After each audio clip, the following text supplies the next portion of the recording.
दोस्तों इस वीडियो में बात करेंगे आईएफसी के शेयर के बारे में। देखिए आईएफसी के शेयर में यहाँ से जैसा कि आपने देखा फ्राइडे के सेशन में गिरावट देखने को मिली एंड दोस्तों इस गिरावट को देखते हुए कई लोग यहाँ पे पैनिक होते हुए देखने को मिले। देखो दोस्तों, जब इसके पहले 7% की तेजी आई थी उसके पहले भी हमने देखा था कि स्टॉक 2-2.5% यहाँ पे गिरा था एंड उसके अगले ही दिन आपने देखा कि 7.5% की बड़ी रैली नजर आई।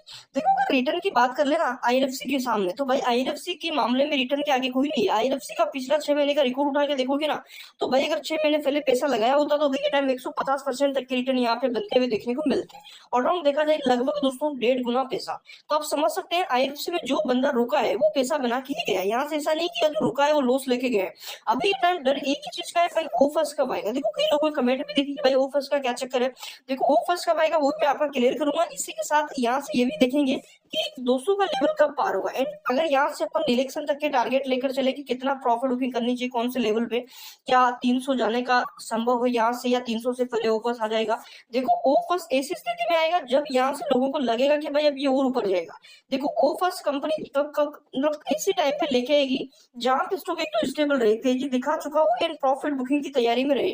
तो वहां से आप देखोगे जैसे ही ऑफर्स आएगा एक स्टेबल प्राइस यहाँ पे रखा जाएगा तो उससे नीचे जाने के चांसेस बहुत कम रहेंगे। ठीक है, अब डाटा आपको बता दूं, देखो पिछले अगर 1 महीने में देखोगे तो अराउंड 17-18% तक की रिटर्न हमें यहाँ पे बनते हुए देखने को मिले। मतलब जो कंसोलिडेशन चल रहा था वो टोटली खत्म हो चुका है। यहाँ से आप देख सकते हो पहले कंटिन्यू कंसोलिडेट, फिर इसके बाद थोड़ी सी रैली, इसके बाद आप फिर देखोगे पूरी कंटिन्यू यहाँ से यहाँ तक स्टॉक ने कंसोलिडेट किया। कितने तारीख से अगर बताऊं मैं तो अराउंड दोस्तों ये 29 जून से यहाँ पे सॉरी जनवरी से कंसोलिडेट कर रहा है एंड यहाँ से कितने टाइम तक अराउंड यहाँ पे आप देखोगे 13 मई तक ये कंसोलिडेशन चला है स्टॉक का। तो अराउंड देखा जाए दोस्तों 3-4 महीने हो चुके हैं जो कंसोलिडेशन चाहिए था बड़ी रैली के लिए वो मिल चुका है। अब चांस यहाँ से यही रहेगा कि ये भाई ब्रेकआउट तो दे चुका है, अब जल्दी ही 192 का लेवल भी क्रॉस करे उसके बाद हमें 200 प्लस होता हुआ देखने को मिले। क्योंकि इसी के साथ के स्टॉक आप देखोगे इरकॉन को, आरबीएल को देखोगे तो भाई वो नया हाई बना चुके हैं बट यहाँ पे आईएफसी में अभी नया हाई नहीं बना है। तो इसलिए लोग थोड़े से डरे हुए हैं। मेन चीज अपडेट्स के बारे में बात कर लूं मैं तो अपडेट अभी के टाइम कुछ ऐसा नहीं है। देखो मेन चीज डिविडेंड, तो डिविडेंड जब कंपनी अनाउंसमेंट करती है तो उसके 1 महीने मतलब 30 दिन के अंदर अंदर डिविडेंड पे कर देती है। तो आपको दोस्तों आने वाले 10-15 दिन में डिविडेंड भी मिल जाएगा जो कि आपके खाते में दिखेगा।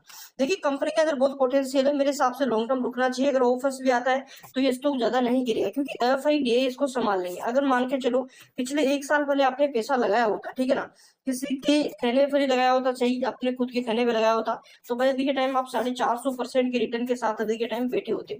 मतलब यहाँ पे कंपनी का चार्ट देखोगे कंसोलिडेशन फिर तेजी, कंसोलिडेशन फिर से तेजी, कंसोलिडेशन फिर से तेजी। तो चार्ट ने एक ही चीज कवर करी है, यहाँ पे कंसोलिडेट करता है फिर तेजी दिखाता है, गिरता नहीं है। यहाँ से पोटेंशियल है, अगर गिरता भी है तो भाई बड़े बड़े प्लेयर यहाँ पे खरीदारी करने के लिए बैठे हुए हैं।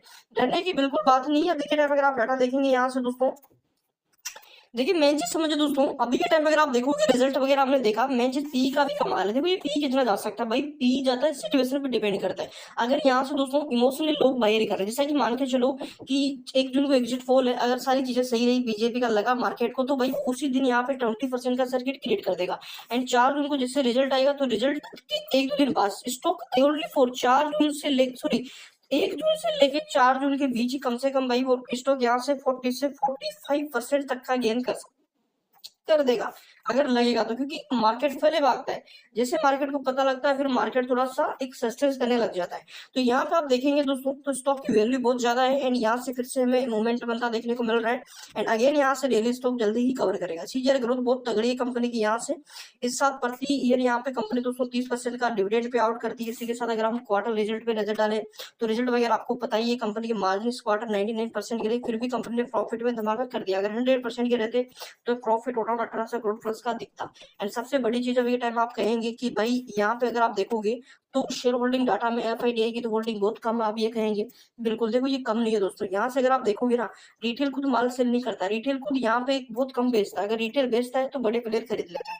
अब यहाँ पे आप देखोगे रिटेल के पास 11.68 दिखेगा बट ये टोटल इसमें देखोगे ना इसमें भी कई सारे बड़े प्लेयर इंक्लूड है। रिटेल में टोटल रिटेल नहीं होता है, रिटेल में कई सारे बायर भी रहते हैं। ठीक है, अगर यहाँ पे मान के चलो 11-12% ऑफर्स आएगा तो कौन ज्यादा खरीदेगा। आप देखेंगे एफआईडीआई बहुत ज्यादा माल यहाँ से खरीदते हुए देखने को मिलेंगे। बैलेंस शीट कंपनी की बहुत स्ट्रॉन्ग है।